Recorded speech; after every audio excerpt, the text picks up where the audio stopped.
the Valley Current.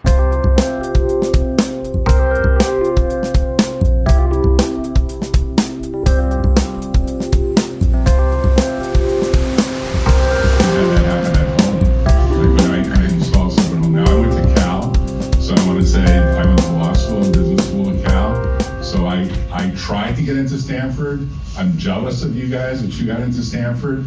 So we're going to do a little prize thing at the end, but it requires you to actually be able to swear that you're going to focus on this discussion, because we're going to try to create what Wally was working on and never really published, Dr. Bortz, which is what happens in an actual room, not Zoom, in an actual room when you create a metabolic field.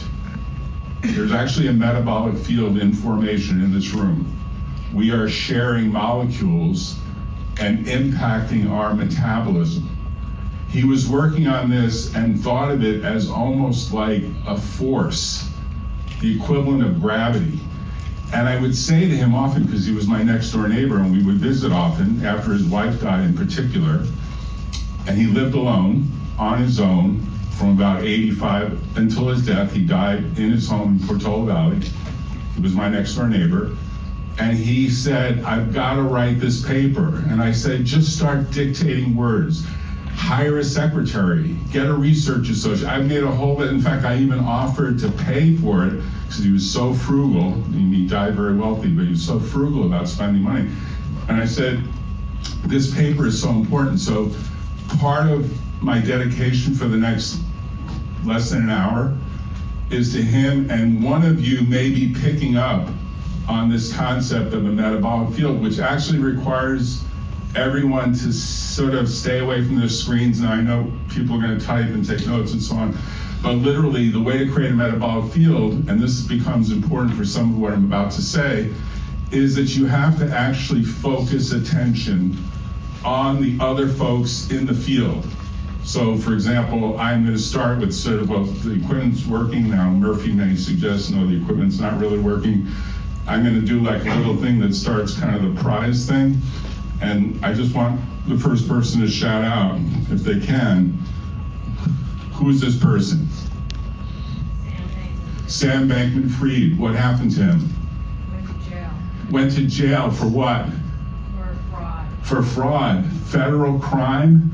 One of the youngest cryptocurrency billionaires. So it's obviously not about money. Like lifestyle is not about money. So then we'll go to the next one. Oops, wrong direction. Who's she? Someone else. Anyone else? Holmes. Right, Elizabeth Holmes. What happened to her? Jail. Went to jail for what? Federal crime of fraud involving investor fraud. Both of them were some of the youngest billionaires, and Sam Bankman-Fried had two law professor parents. All right, number 3. Who's that? Gets harder, doesn't it? You know? Anyone know? Jeffries.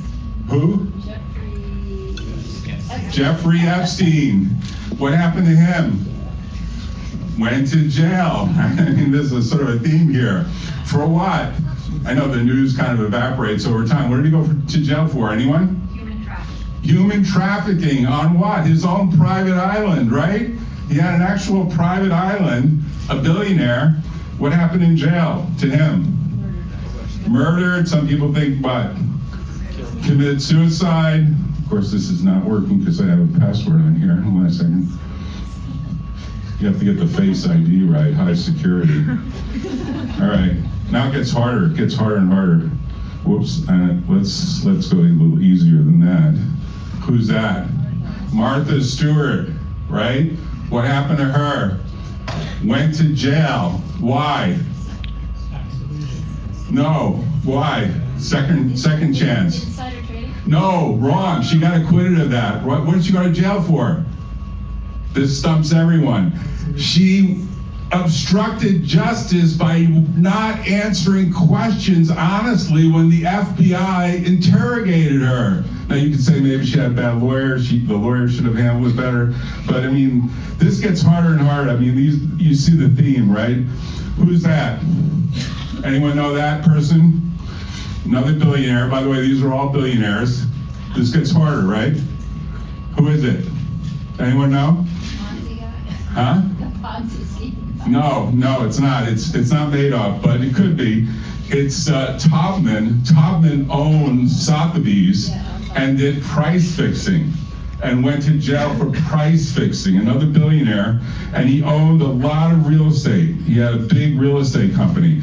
So you get the flavor of this. I actually had 7 of them intentionally. Let's see if I can get up the next one. Who's this? This gets harder. This is harder, right? Another billionaire that went to jail. Maybe we'll stop this because obviously I'm stumping.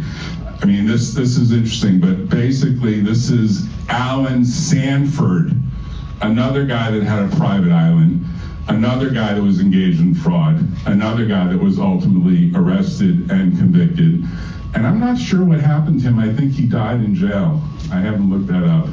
But then the last one, which was kind of funny, and even I didn't know this. Does anyone know what happened to this guy?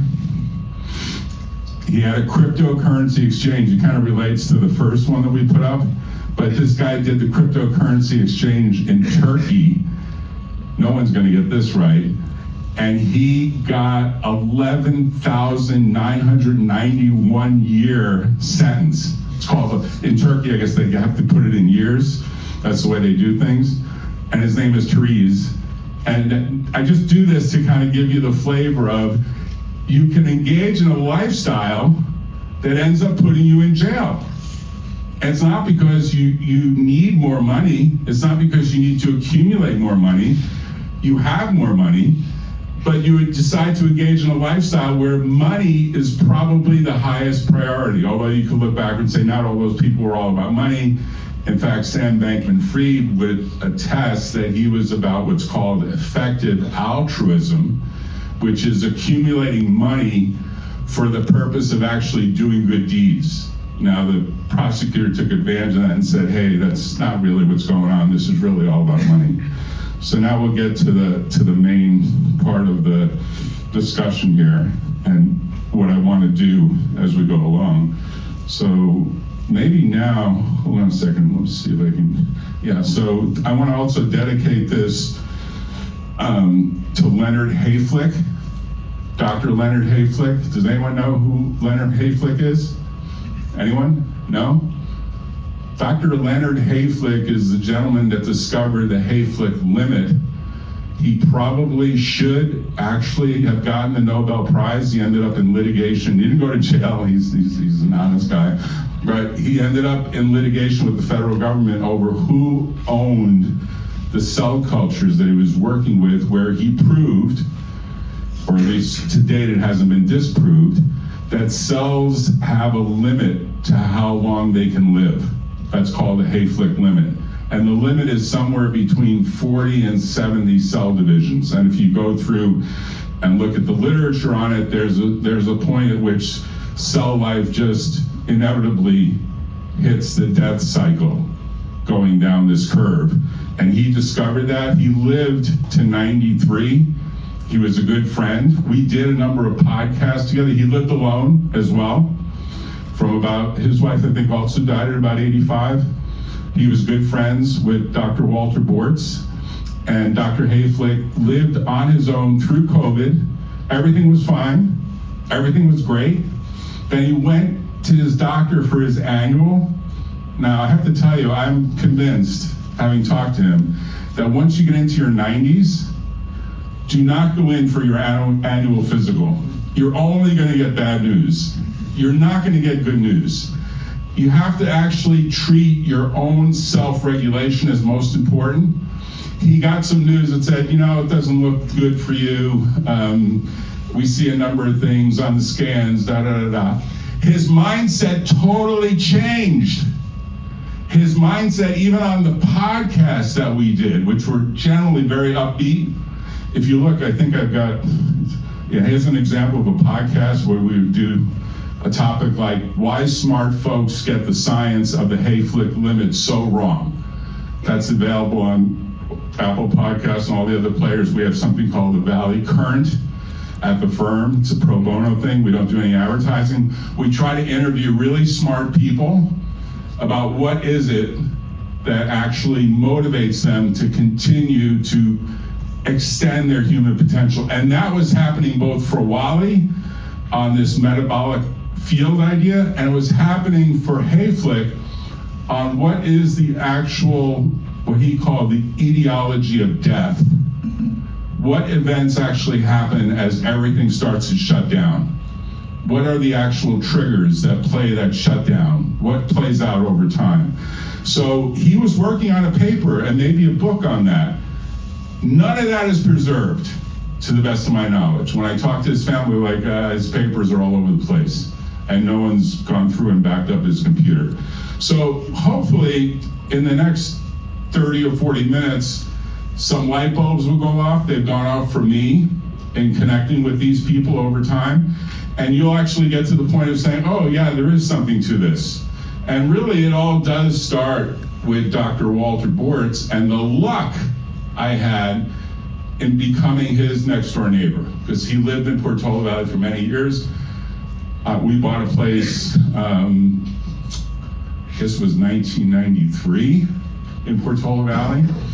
And we were lucky enough to have him as a next door neighbor, and I started to spend time with him, and he was then working on this book, Dare to Be 100, in which he said that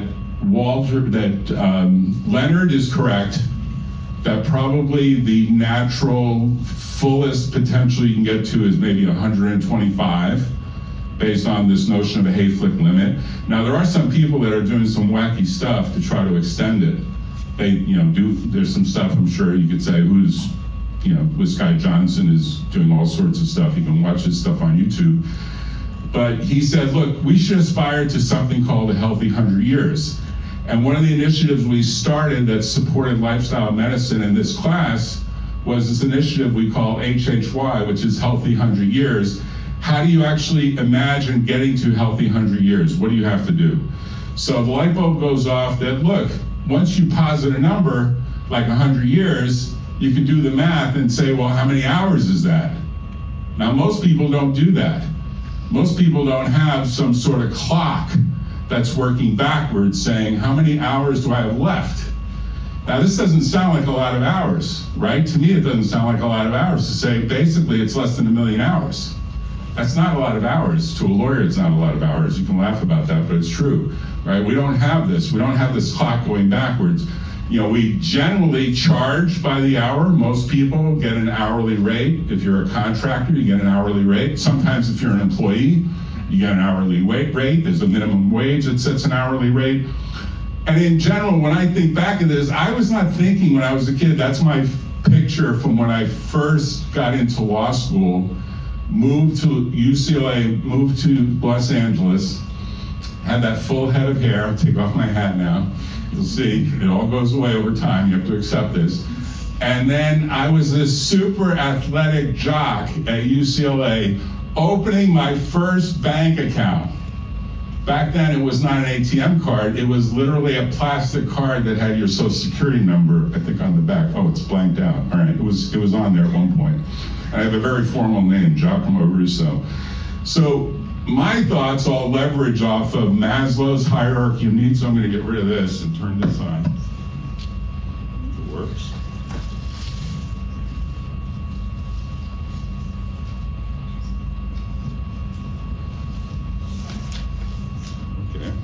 Oh, here it is. Okay, great. So Maslow hierarchy needs is all about the 1950s and what are the basic things we need. My thesis is it's all provided for. We have our physiological needs provided for. You can get a free lunch almost anywhere. Seriously, not just here. Our safety needs are mostly met. Most of the time, not all the time. Obviously, it depends on whether you take a subway or whether you take some form of dangerous transportation. In general, I'd say the needs we don't necessarily get are the top, the self-fulfillment needs, right? So we should spend more time talking about what happens over this magical 1 million hours where we can actually get to a form of self-actualization. Did Wally get there? I think he did get there, but he would say if he was here, he didn't, because he never actually got to the point of presenting the paper about this theory of a metabolic field. I think he would regret that he didn't hire the research help to build that paper and to present that paper. And I think the same is true for Leonard Hayflick. Really a high potential guy, worked right to the end, right to the very end, he was writing stuff. And he would say, I think, the same thing. So if you divide one HHY, one healthy 100 years, which hopefully we all aspire to, although we're gonna do the data, we're gonna look at the data right now, which is we ask people, does this work? I have to change the channel, hold on a second. Lectern computer. We actually had 3 devices to work at the same time here. So we asked people, what's your current chronological age? Most of you are 18 to 24, a few of you are a little older, and we have some older folks in here too. We have somebody that's over 65. Then we go this way. 22, we just compared, we did the same survey with the 2022 class. Sort of a similar group. We asked, what do you think is your current biological age? And 72% said more or less the same thing. Biological age is tracking chronological age. So no one felt a lot older, no one felt a lot younger. I think that was true throughout this data. Unfortunately, I don't think we did that question in 2022. How many hours of sleep per night do you average? 7 to 8 was mostly, some people 6 to 7, and a bunch of people were 8+ hours. 8+ hours is really what you should get, right? That's what most of the data suggests. You should get 8+ hours. As you get older, you have a harder time sleeping. That's what I've discovered. Now, maybe some people say, no, it's the opposite. How many hours of exercise per week do you typically get? 47% said less than 1 hour, 16% said 4 to 5 hours, and then it's a small number in between, but less than 1 hour per week of exercise. That's a tiny number. I've discovered as I've gotten older that I only feel good if I get 3 hours a day. 3 hours a day, what is that? 3 hours a day is you ride a bike for an hour to the yoga studio, you sweat for an hour in the yoga studio, and then you ride an hour bike ride back. It's 3 hours. And then you have a voracious lunch, which probably if I didn't have the lunch, I could cut down the amount of exercise. So then how much total lifespan do you believe you personally can live? 52% said 90 to 100 years. Compare 2022, 31%. That's a big difference. The numbers are different. There are people that basically are now remember, 2022 is COVID. COVID-19 is in play, in full swing in 2022, particularly in California. We have offices in Florida and New York. It was less so in Florida and New York. People were working in 2022, even in an office in Florida and New York. In California, offices were closed. How much total health span in years do you believe you personally can live?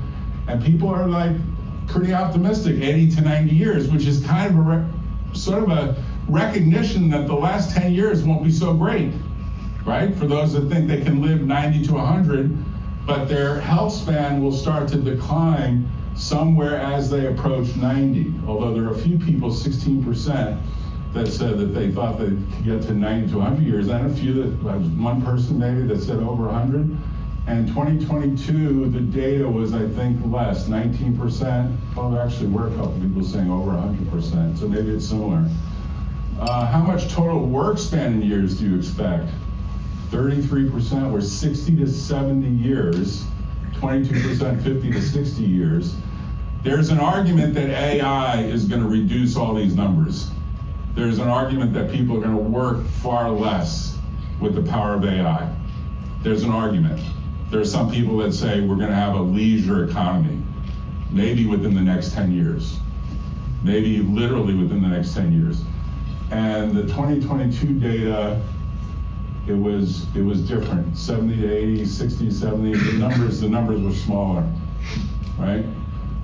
Brain span during your lifespan, 80, 90 years was the highest. Some were more optimistic, 90 to 100 years. And then how many hours per week do you expect to work in a full-time position? 30 to 40 for most people, others 40 to 50, some 50 to 60, and then there were a few that said 10 to 20, right? And I think the 2022 data was actually less. No, maybe it was similar. How much in gross income do you expect to earn per year in full-time work? The data was spread all over the lot. Some people were 300,000 plus, some people were like, no, it's much smaller. 2022 data, I think, was higher generally. And then there's just two more of these. Given your anticipated work span, health span, and lifespan, how much do you anticipate to need to retire comfortably? And the data suggested that most people, if you take the sort of numbers that are up there, it's sort of north of a couple of $1 million, right? Basically, if you add up the numbers that are there across the board, 22% said 3 million to 4 million. Some were blue, 4 million to 5 million. There's suggestion that inflation is going to make all these numbers get a lot higher, which is why some people are putting their money in cryptocurrency, because their belief is cryptocurrency is kind of inflation proof. And there is some argument for that. I think the data here was similar. I mean, the data was people had sort of big numbers. Some people even suggested over 10 million. So I'm going to also recommend some books along the way, hopefully. As we go forward, I'm going to recommend some books. One of them I recommend is Meditations for Mortals by a guy named Oliver Burkeman. He really talks about how we all have to stop beating ourselves up about making money and using our time to make money, as opposed to using our time for other things. And then the question is, what are the other things that we use our time for? And the other book, and there'll be 7 books, I have a theory that everything kind of breaks down to groups of 7. I'll explain why in a few minutes. But it's way easier to remember a lot of things if you limit the focus to just a count of 7. There's actually some statistical proof of this.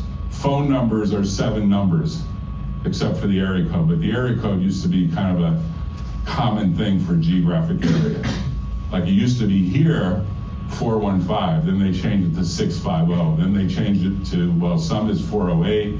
Like the numbers change as we run out of numbers. It used to be, when I lived in Manhattan, it used to be 212. You can't even get a 212 number anymore. They're out of numbers. If you go in saying, I'll pay for a 212 number, I moved to New York, I want a 212 number, that's the classic number.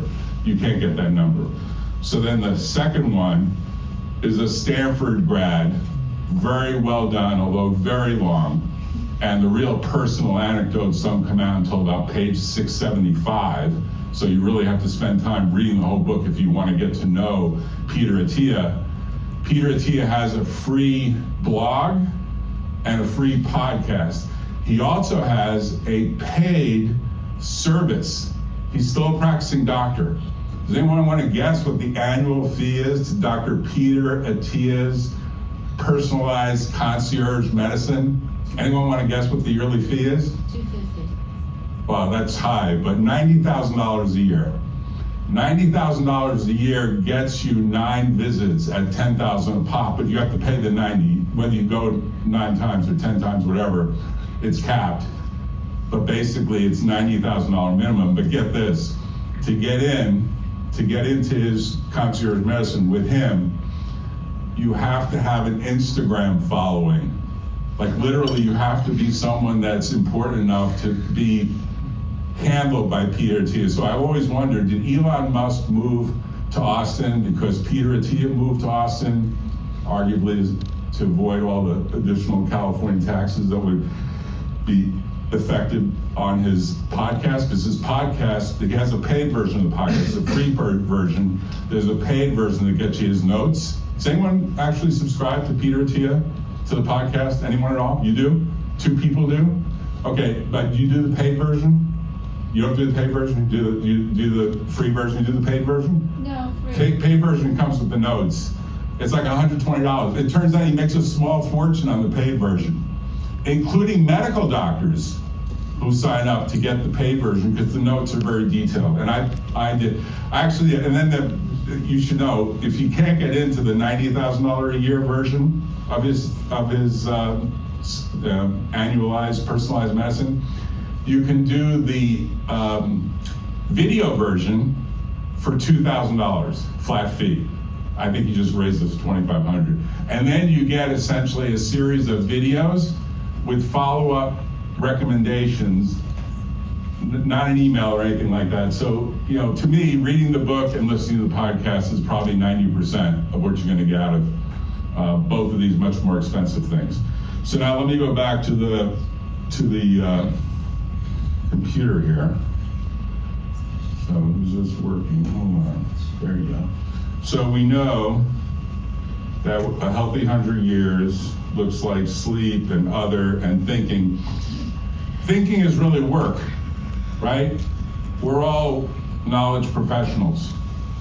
Most of the time we spend should be in actually some form of deep thought or deeper thought. You are all in a knowledge economy. You are all thinking machines. A lot of what you do is think. Now the thinking turns into writing. The writing can be done by dictation, it can be done by typing, it can be done in a million different ways. But it turns out, and I'm going to posit this, we should be spending more time in the category called other. What's the category called other? Taking care of yourself. Taking care of yourself and taking care of those other people that are important around you. And that's actually what we're not doing, which is why we have a bit of a crisis. Now, the thinking can be broken down into many different categories: researching, reading, writing, revising, you can do a lot of things. But fundamentally, the hours are limited, and the year is limited. And you're going to get a certain amount of time that you're going to be spending sleeping, and a certain amount of time you're going to be doing other things. So maybe there's like 40 plus years in that 100 years where you're actually doing what some people would say is thought leadership, which is each of you will have some specialty in your field if you get to carry out your God-given human potential. I know some people say, don't use the word God, and I'm not here to make a religious thing, but you've been given some human potential, you've been given some talent, you got into Stanford. That's like a major accomplishment. Presumably you haven't flunked out because you're here. I don't think anyone's just here for the free lunch. So you have a lot of talent, you have leadership potential, and my theory is that you can break this down to what I call the 7 essences. And I call the 7 essences because when my daughters were young, I said to them, one of the most important decisions you will make in your life is who you decide to partner with. We have a divorce crisis in America. In fact, a lot of people aren't even getting married anymore. That's some of the slides I think that you've seen in some of the earlier presentations. There was a presentation by an earlier gentleman that talked about how people are not even pairing up anymore. But a big event in many people's lives turns out to be getting married, and a bigger event turns out to be getting divorced.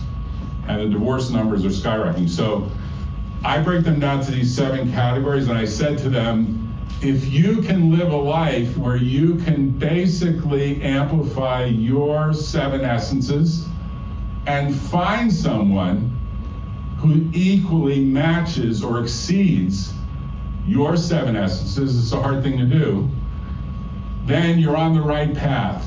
So HQ is all about health. That's what this course is about. HQ is health quotient. IQ is intelligence quotient. EQ is emotional intelligence. Most men you talk to. And then the last one is PQ, which is, does the person have a specific and significant goal or set of goals? These are quotients that I imagine someday people will put some metrics to. Now, health does have metrics. IQ obviously has an IQ test. People are working on an EQ test. I used to have in PQ this idea that it was really about sexual attraction. And then many people said, particularly women, said, no, it shouldn't be about that. But most men were like, no, that's really important. That's like the most important. And if I found someone that had those four essences, HQ, IQ, EQ, and PQ, and matched, I wouldn't care about the rest. But I think as you go on in life, you recognize the rest are pretty important. So I'll go through quickly what these are to expand on them, because I do think it's a way to think about how to imagine expanding your own human potential, which is it all starts with health. Because if you're not healthy, then you really can't engage in all these other activities. And that's what this course is about. And I put these S-word pairs, like sane and sober, this idea that you want to be both sane and sober, and by sober I mean no addiction. There's an argument that each of the 7 people that I showed you had a form of addiction to the accumulation of money or power, or both. Those 7 people that were convicted of various federal crimes and went to jail had some issue with their sobriety because they were addicted to the acts they engaged in designed to accumulate more wealth and more power. Like, you could even argue Epstein had a sexual addiction. I mean, you can go down any addiction, smoking, they're workaholics. I mean, it's not just like drugs or alcohol. And sanity really is about you really are able to sort of deal with the world, because the world's going to throw a lot at you. Now, we know from one of the previous speakers that only 2.7% of the adult population actually engages in various activities to maintain their health. That's a low number. And some of the data saying people are only exercising 1 hour a week, I think was the data in this class. That's a really low number. We also know that here, the 7 lifestyle pillars of this program are all about engaging in these 4 pillars, expressed in a different way. I'm saying something different. I'm saying, and this yoga part is also kind of interesting, and I'm not saying yoga, but I would suggest to you maybe thinking about how to think about these 7 essences as though they are part of what you do already, or you don't do it already. That is, you engage in activities designed to promote your health, you engage in activities designed to promote your intellect, IQ, HQ, IQ, and you probably do engage in activities to promote your EQ, which is, do you do the right thing? Like, what's coming up in 2 days? February 14th. Valentine's Day, right? Is that an important date anymore? I'm just curious. Is that actually an important date anymore? Raise your hands if you think that's an important date.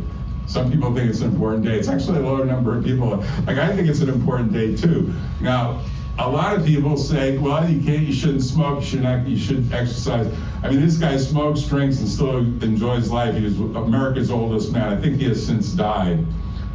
He's a World War II veteran, 112 years old in a wheelchair. So maybe it's more about survival of the happiest rather than survival of the fittest. So a lot of this data is interesting. But I put to my kids, my 2 daughters, that EQ and HQ and all of these various Qs can be memorized or understood by pairing S words: sane and sober, sensitive and supportive for EQ. You want to be and you want to match with someone who's sensitive and supportive. And that means you don't put your head in the sand when someone needs help. You actually try to show some support. This was the data about meaningful connections. Does people remember this slide from one of the previous speakers? I got Michelle to send me all the speaker slides, and I went through them and said, these are some things that are worth repeating again. And I think at the end I have references to all these people. But I think emotions and health are related. And you really do want to take care of your EQ because it plays right into the other Qs. It plays right into HQ. It probably plays into IQ as well. So think of it as EQ either improves daily or not. And there is a suggestion that the more time we spend in front of a screen, EQ is going down. because the screen doesn't really talk back. The screen basically is your controls. You're capable of controlling the screen, so you don't have to deal with a human being. You don't have to look at a human being in the eye. Like these days, when we interview new employees, we note whether or not they actually look you in the eye. Why? Because when you're with a client, you actually have to make a connection. You have to have the ability to look them in the eye and to figure out if they're lying to you or not. Because that's what we have to deal with in the practice of law. There are many people, probably those 7 convicts that we previously put on the screen, who probably lied to their lawyer at the time that they were dealing with their case because they decided to go to trial and they lost. Whereas if the lawyer were told the truth, the lawyer probably would have negotiated a plea deal. Probably would have said, you're probably not going to win, and you're probably going to go to jail for a long time. Sam Bankman-Fried got a 25-year sentence. The word on the street is he could have gotten a 6-year plea deal, and he decided against it. So instead of putting in 6 years, he's going to put in like 4x that. And all of his various colleagues that all ratted on him, people would say in the scheme of things, they ratted on him or they squealed on him, they got very low sentences as a result of cooperating with the government. So leadership requires you these days to have EQ, and if you go to any of these AI classes, we support some of the AI work that's being done here at Stanford. Many of the classes are all about how to build AI that's emotionally friendly, how to build AI applications that people actually want to engage with. So that becomes an initiative, particularly in healthcare. So HQ plus EQ plus IQ together. So I think of this as smart and savvy. So who remembers now these S pairs? These S pairs become important for your own thinking about how do you promote your own set of quotients? How do you build on this? So smart and savvy is book smart, but what's like street smart? Street smart is harder in some ways because you have to traverse a world that's getting more and more complicated. What's the cheapest way? Who wants to offer up? What's the cheapest way to figure out what a flight from SFO to say JFK, the lowest price flight, what's the cheapest way to get there? Who wants to suggest how you find that out? Anyone? How do you do it? You should probably have like an anonymous way to type in. Yeah, how do you do it? Kayak. Anyone else want to offer? How do you do it? Yeah. I think Google, if you just Google it, will like send you like what each different like route and airlines tickets are set up. Right, Google has a service. The cheapest way is something called Skiplagged. Crazy name, stupid name, SKIPLAGGED.com. Why? Because if that flight is going on from JFK, say to Boston, if you get off that flight, meaning you can't check a bag, the Boston price might be lower. You can get the ticket as though it's SFO to Boston, and you can walk off the flight at JFK. You can't check a bag. It's called you're skipping the next leg or the next leg. Goofy name, but you're skipping it and you're taking advantage of the price discrimination that airlines computers calculate for the Boston market. There's examples of that on JetBlue, but if you go to skiplag.com and you type in wherever you're going, particularly if you're going like overseas, there'll be flights that like, I saw one at one point, it was kind of funny, it was a flight from SFO, I think, to London, and then it went on to Moscow. Like, no one's on that flight. It's even hard to get the visa rights to go to Moscow. And if you got that flight, this is a while ago, maybe before this Ukraine thing, but the price was like half the price. So you could buy that flight, and then you can get off at London. So let's say it was $600 for the usual fare. It was like $300 if you booked it as though you were going to Moscow, and then get off the flight at London. You get what I'm saying? You can't carry on a lot of luggage. You gotta, obviously, you know, someone said to me recently, oh yeah, but you lose your airline points.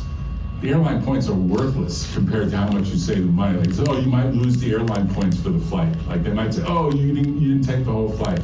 So they actually tried that case and lost. American Airlines sued Skiplag because they were taking advantage of their computers. I mean, this is like a thing people do.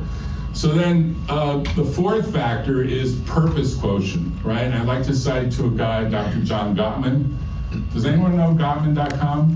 Gottman is like a very famous, actually started as kind of a math professor. He's a very famous statistician that completely changed and reinvented himself to become a social scientist studying couples. Male, female, female, female, male, male, every type of couple, and he would videotape them and look at how they interacted. And he did a paper that said, I can predict with 96% certainty whether or not they're going to get divorced within the next 5 years. And he said it's all about the way they interact with each other for like 5 days, just 5 days of video. Imagine that you can go in, let's imagine we changed the world and said, to get a marriage license, you have to go into this place that has all these video cameras for 5 days as a couple. Can't get a marriage license without doing this. And then we analyze the videotape to see how you interact with each other.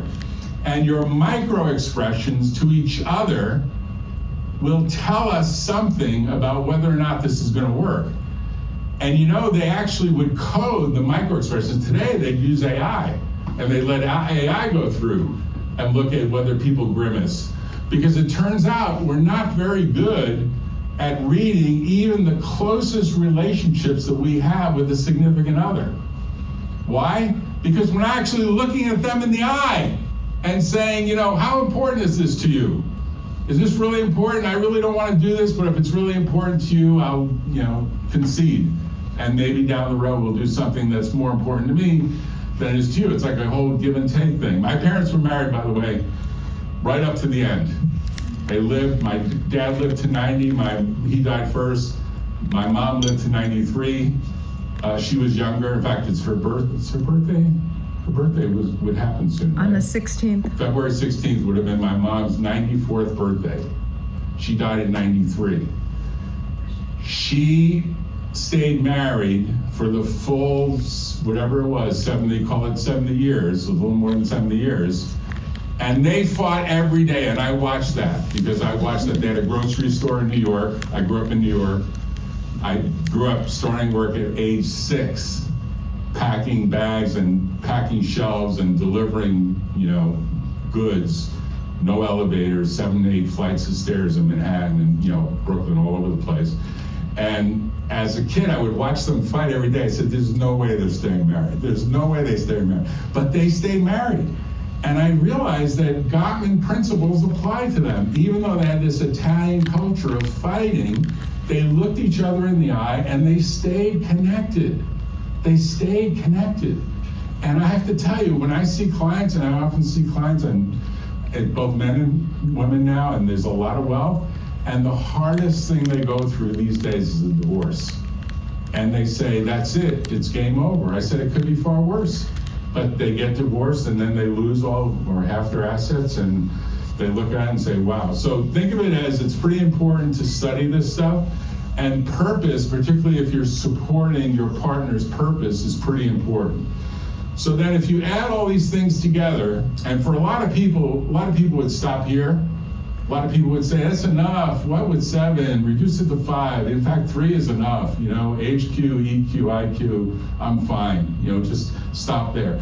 But I think you have to imagine that what you're supporting in yourself and your partner is this ability to engage in what we call flow.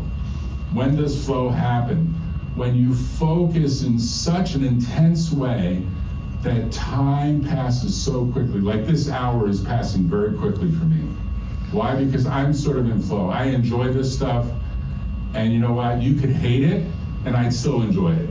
You could say this is all garbage, and I would still enjoy it. Why? Because I enjoy imagining that there's a future where one or several of you will pick up a small thread, just a little tiny thing that I said, and you'll do something that actually pushes your human potential, and you'll look back and say, there was a class I took at Stanford. It's weird, they had these medical doctors, they had these PhDs, and then this guy who's a lawyer shows up to talk about how he engages in flow by talking about really how he taught his daughters to make a better suggestion about how they would screen out men.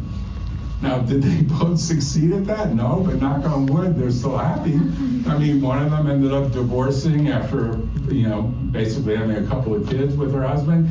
And the other one is like together with a guy with kids, but he doesn't want to get married. And she's okay with that. Like, okay, fine, that's not my tradition, it wouldn't be the Italian way of doing things, but we kind of accept that. So imagine that you're so self-motivated and so self-aware that you can put yourself into this flow state.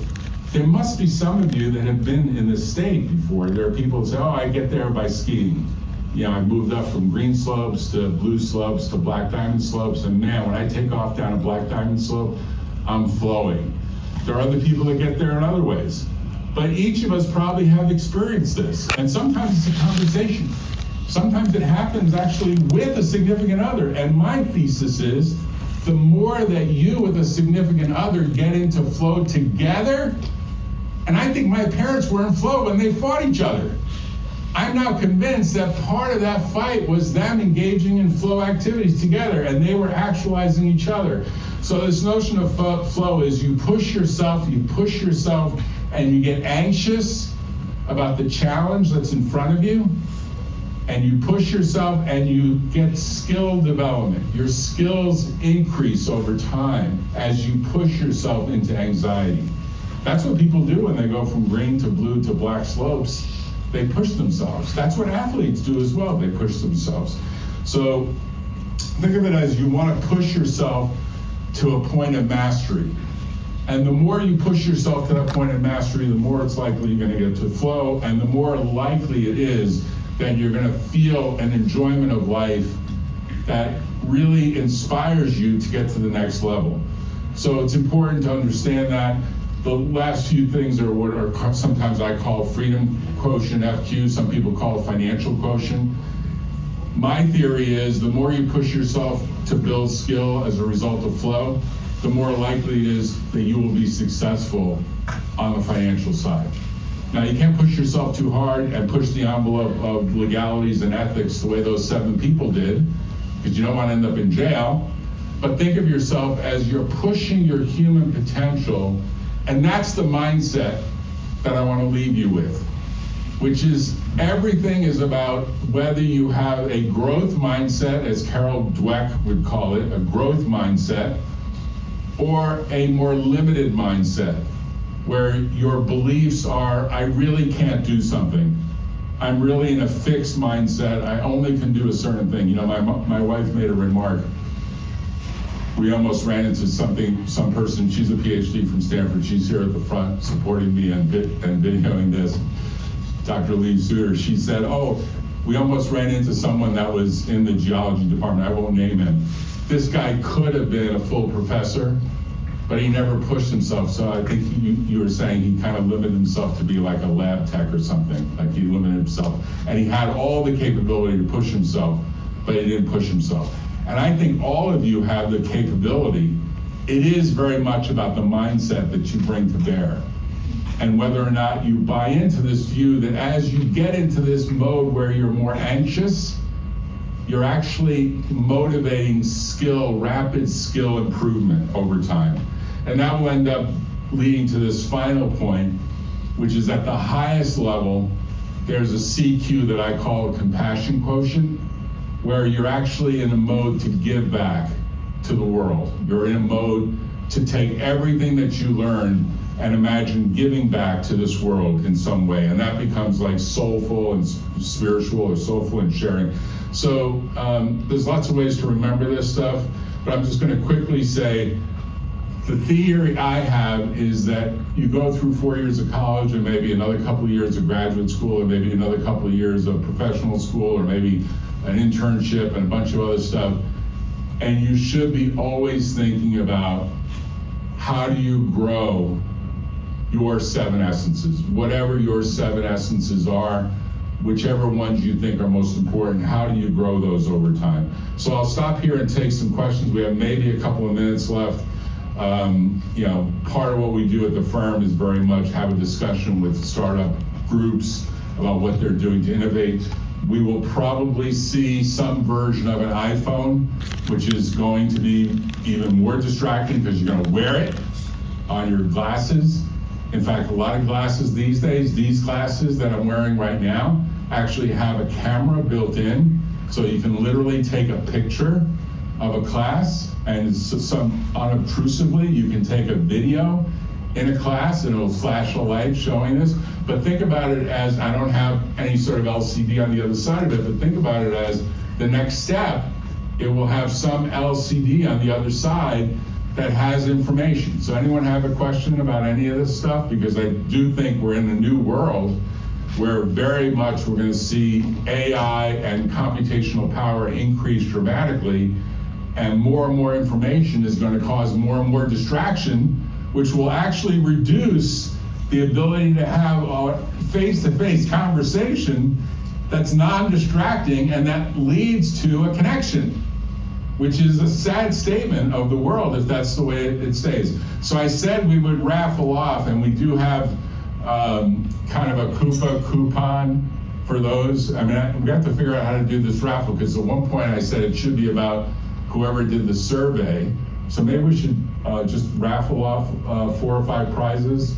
Yeah. How do we do it? Actually ended at 120. Oh, we ended up, we ended up going over? Okay, okay. So I think we can. So maybe we just have people do the raffle offline, and I'll leave you the gifts, and you can deliver the gifts, right? Those who stayed for the class, so I guess it's like those who stayed for the class and respond to the survey, you'll put your name in a hat, you'll figure out a way to do it, and then you'll pick out like 3 winners. And we have a Coupa coupon that's worth at least $25, maybe more. We have a Hard Rock Cafe shirt, t-shirt. And then we have, for those of you who want to learn how to play blackjack at a Hard Rock Cafe, we have the color-coded key for how you can best take advantage of card count and at a blackjack table at a casino. For those of you who want to know. Thank you very much. Bye-bye. Take care. Bye-bye.